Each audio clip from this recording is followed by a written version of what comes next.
Hello bachcho, let's read the question. Question says force constant of a spring is K. If 1/4 part is detached, then force constant of the remaining spring will be. अब suppose कीजिए ये हमारी spring है,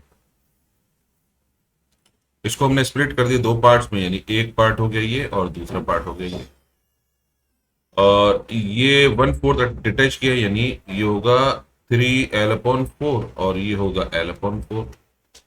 ये constant है K, इस constant को मान लेते हैं K1 और ये कांस्टेंट हो जाएगा K2। अब हमें मालूम है कांस्टेंट की वैल्यू होती है इनवर्सली प्रोपोर्शनल टू लेंथ। इसका मतलब K1/K2 will be equal to it is K1/K2 यानी इनवर्सली प्रोपोर्शनल टू L, यानी ये होगा L/4 डिवाइडेड बाई 3L/4, यानी ये हो जाएगा 1/3। इसका मतलब जो K2 है that will be equal to 3 times of K1।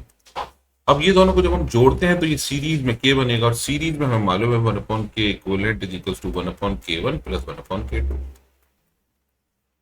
तो हमसे पूछा है रिमेनिंग पार्ट, यानी 1/4 हटा दिया, तो हमें निकालना है K1।